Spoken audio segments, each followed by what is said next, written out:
Hello guys, welcome to MFC creations. ഇപ്പോൾ കഴിഞ്ഞ വീഡിയോയിൽ നമ്മൾക്ക് എങ്ങനെ ഒരു ടേബിൾ ക്രിയേറ്റ് ചെയ്യുന്ന സമയത്ത് കൺസ്ട്രെയിൻസ് അപ്ലൈ ചെയ്യാം എന്നുള്ളത് നോക്കി. ഓക്കെ, അപ്പോൾ ഈ വീഡിയോയിൽ ടേബിൾ ക്രിയേറ്റ് ചെയ്തതിന് ശേഷം എങ്ങനെ കൺസ്ട്രെയിൻ അപ്ലൈ ചെയ്യാം എന്നുള്ളതിനെ കുറിച്ചാണ് നോക്കാൻ പോകുന്നത്.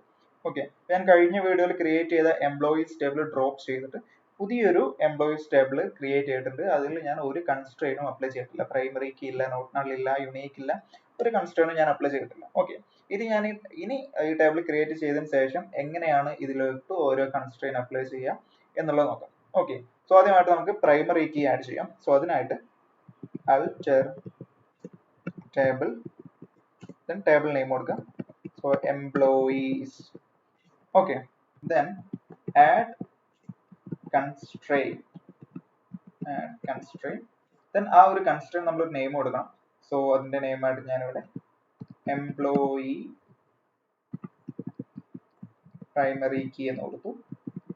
ഓക്കെ, ഇനി നമ്മൾ ഏത് കൺസ്ട്രെയിൻ, നമ്മൾ പ്രൈമറി കീ കൺസ്ട്രെയിൻ കൊടുക്കുന്നത്. സോ പ്രൈമറി കീ, ദെൻ നമ്മുടെ ഫീൽഡ് നെയിം, ഏത് കോളത്തിനാണ് നമ്മൾ പ്രൈമറി കീ ആയിട്ട് കൊടുക്കുന്നത്. ഞാനിവിടെ ID എന്ന് പറയുന്ന കോളത്തിനാണ്, അതും കൊടുക്കാം, എൻ്റർ അടിക്കാം. ഓക്കെ, നമുക്കിവിടെ alter ടേബിൾ എന്ന് പറയുന്ന ഒരു കമാൻഡ് വന്നിട്ടുണ്ട്. സോ നമുക്ക് ആ ടേബിൾ ഒന്ന് ചെക്ക് ചെയ്ത് നോക്കാം. So the employees.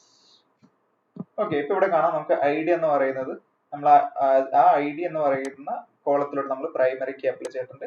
അത് നോട്ട് നൾ എന്ന് പറയുന്ന കൺസ്ട്രെയിനും ഓട്ടോമാറ്റിക്കലി അപ്ലൈ ആയിട്ടുണ്ട്. ഓക്കെ, ഇനി നമുക്ക് ഈ നെയിം ഫീൽഡിന് നോട്ട് നൾ എന്ന് പറയുന്ന കൺസ്ട്രെയിൻ കൊടുക്കണം.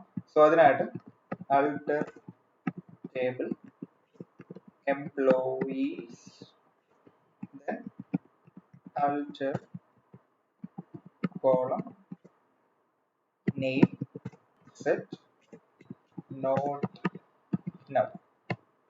ഓക്കെ, നമ്മൾ നെയിം കോളം നോട്ട് നൾ ആയിട്ട് സെറ്റ് ചെയ്തു. അതുപോലെ തന്നെ നമുക്ക് ഇമെയിൽ കോളവും നമുക്ക് നോട്ട് നൾ ആയിട്ട് സെറ്റ് ചെയ്യണം. സോ ഞാനിവിടെ ഇമെയിൽ നോട്ട് നൾ. ഓക്കെ, നമുക്ക് നമ്മുടെ ടേബിൾ നോക്കാം. സോ ഇവിടെ നെയിമിനും അതുപോലെ ഇമെയിൽ കോളത്തിനും നോട്ട് നൾ പ്രോപ്പർട്ടി അപ്ലൈ ആയിട്ടുണ്ട്. ഇനി നമുക്ക് ഇമെയിൽ ഫീൽഡിന് യുണീക്ക് കൺസ്ട്രെയിൻ അപ്ലൈ ചെയ്യണം. സോ അതിനായിട്ട് നമുക്ക് പ്രൈമറി കീ സെറ്റ് ചെയ്ത സെയിം alter കമാൻഡ് തന്നെ യൂസ് ചെയ്യാം. So alter table employees add constrain. Constrain name ഞാനിവിടെ പ്രൈമറി കീക്ക് പകരം യുണീക്ക് ഇമെയിൽ എന്ന് ഞാൻ ആ ഒരു കൺസ്ട്രെയിൻ നെയിം കൊടുത്തു. ഇവിടെ പ്രൈമറി കീ അല്ല, ഞാനിവിടെ യുണീക്ക് കൺസ്ട്രെയിൻ ആണ് ഇവിടെ ആഡ് ചെയ്യുന്നത്. അത് ഞാൻ ആഡ് ചെയ്യുന്നത് ഇമെയിൽ കോളത്തിനാണ്. ഓക്കെ, അപ്പോൾ ഇനി ഞാനിവിടെ ടേബിളിന്റെ ഡീറ്റെയിൽസ് നോക്കിയാൽ ഞാനിവിടെ ഇമെയിൽ ഫീൽഡിന് യുണീക്ക് കൺസ്ട്രെയിൻ ഞാനിവിടെ അപ്ലൈ ചെയ്തിട്ടുണ്ട്. ഓക്കെ, ഇനി ജെൻഡർ ഫീൽഡിന് നമുക്ക് ചെക്ക് കൺസ്ട്രെയിൻ അപ്ലൈ ചെയ്യാം. സോ അതിനായിട്ട് ഈ സെയിം കമാൻഡ് തന്നെ നമുക്ക് യൂസ് ചെയ്യാം. ഇവിടെ പ്രൈമറി കീക്ക് അത് നമുക്ക് കൺസ്ട്രെയിൻ നെയിം മാറ്റാം. So constraint name employee gender check എന്ന് ഞാൻ കൺസ്ട്രെയിൻ നെയിം കൊടുത്തു.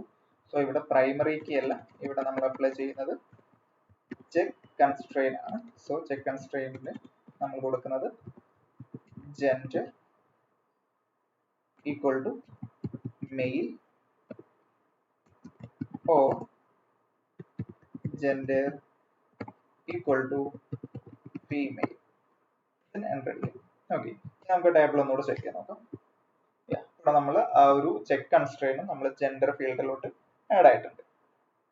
നമുക്ക് ഈ ക്രിയേറ്റഡ് ഫീൽഡിലോട്ട് നമുക്ക് ഡിഫോൾട്ട് ടൈം സ്റ്റാമ്പ് ആഡ് ചെയ്യണം. സോ അതിനായിട്ട് നമ്മുടെ നോട്ട് നൾ ആഡ് ചെയ്തിട്ടുള്ള ആ ഒരു കമാൻഡ് യൂസ് ചെയ്യാം. alter table employees alter column, ഇവിടെ ഞാൻ alter ചെയ്യുന്നത് ക്രിയേറ്റഡ് അറ്റ് എന്ന് പറയുന്ന കോളത്തിലോട്ടാണ്. ഇവിടെ സെറ്റ് ചെയ്യുന്നത് നോട്ട് നൾ അല്ല, ഇവിടെ ഞാൻ സെറ്റ് ചെയ്യുന്നത് ഡിഫോൾട്ട് വാല്യൂ ആണ്. So default then current time stamp. Okay, നമുക്ക് ടേബിളിന്റെ ഡീറ്റെയിൽസ് നോക്കാം. ഓക്കെ, ഇപ്പൊ ഇവിടെ നമ്മൾ എല്ലാ കൺസ്ട്രെയിനും നമ്മൾ ഈ ടേബിളിലോട്ട് എംപ്ലോയീസ് ടേബിളിലോട്ട് ആഡ് ചെയ്ത് കൊടുത്തിട്ടുണ്ട്. ഓക്കെ, ഇനി നമുക്ക് ഈ ഒരു ടേബിളിലോട്ട് വാല്യൂസ് ഇൻസേർട്ട് ചെയ്തിട്ട് ഈ കൺസ്ട്രെയിൻസ് എല്ലാം അപ്ലൈ ആയിട്ടുണ്ടോ എന്നുള്ളത് നോക്കാം. സോ ഞാനിവിടെ ആദ്യ ഒരു വാല്യൂ ഇൻസേർട്ട് ചെയ്തു. ഇനി ഞാൻ വേറൊരു യൂസർ സെയിം ഇമെയിൽ വെച്ച് ഇൻസേർട്ട് ചെയ്യാൻ നോക്കുകയാണ്. അപ്പൊ ഞാൻ ഡോക്കാണ് ഇവിടെ john@gmail കൊടുത്തത്. സോ ഞാൻ ജോൺ കൊടുത്തു. ഇവിടെ കാണാം ഡ്യൂപ്ലിക്കേറ്റ് വാല്യൂ, കാരണം നമ്മൾ ഇമെയിൽ യുണീക്ക് ആണ് നമ്മൾ കൊടുത്തിട്ടുള്ളത്. സോ ഇത് ഒരിക്കലും ഇൻസേർട്ട് ആവത്തില്ല. ഇനി ഞാനിവിടെ ജോൺ മാറ്റി, ഞാനിവിടെ ജോണിന് ഞാൻ ഇമെയിൽ കൊടുത്തു. സോ സോ ഇത് ഇൻസേർട്ട് ആവേണ്ടതാണ്. പക്ഷെ ഞാൻ ഇവിടെ മെയിലിന് പകരം ഞാൻ ഇവിടെ ഹായ് എന്ന് കൊടുക്കും. ഓക്കെ, ഇവിടെ കാണാം നമുക്ക് ചെക്ക് കൺസ്ട്രെയിൻ. നമ്മൾ ചെക്ക് കൺസ്ട്രെയിൻ നമ്മൾ 2 വാല്യൂസ് അലൈവ് ചെയ്യുന്നുള്ളൂ, മെയിൽ ഓർ ഫീമെയിൽ. സോ ഞാനിത് ഇവിടെ മാറ്റി ഞാൻ മെയിൽ എന്ന് കൊടുത്ത് ഈ റെക്കോർഡ് ഇവിടെ ഇൻസേർട്ട് ആവും. So select star from employees കൊടുത്താൽ നമ്മൾ ഇൻസേർട്ട് ആയിട്ടുള്ള 2 വാല്യൂസും നമുക്ക് ഇവിടെ കാണാൻ പറ്റും. ഓക്കെ, അപ്പൊ ഇത്രയാണ് കൺസ്ട്രെയിൻസിനെ കുറിച്ചിട്ട് പറയാനുള്ളത്. നമ്മൾ കഴിഞ്ഞ വീഡിയോയിൽ എന്താണ് ഓരോ കൺസ്ട്രെയിനും നമ്മൾ ഡീറ്റെയിൽ ആയിട്ട് ഡിസ്കസ് ചെയ്തു. അതിനുശേഷം നമ്മൾ ഒരു ടേബിൾ ക്രിയേറ്റ് ചെയ്യുമ്പോൾ എങ്ങനെ കൺസ്ട്രെയിൻസ് അപ്ലൈ ചെയ്യാം എന്നുള്ളത് നോക്കി. അതല്ലെങ്കിൽ ഇപ്പൊ ഈ വീഡിയോയിൽ നമ്മൾ ടേബിൾ ക്രിയേറ്റ് ചെയ്തതിന് ശേഷവും നമുക്ക് എങ്ങനെ കൺസ്ട്രെയിൻസ് അപ്ലൈ ചെയ്യാം എന്നുള്ളതിനെ കുറിച്ച് നമുക്ക് ഡീറ്റെയിൽ ആയിട്ട് നോക്കി. ഓക്കെ, അപ്പൊ ഈ വീഡിയോയിൽ ഇത്രേ പറയുന്നുള്ളൂ. അടുത്തൊരു വീഡിയോ ആയിട്ട് വീണ്ടും കാണാം. Thank you for watching.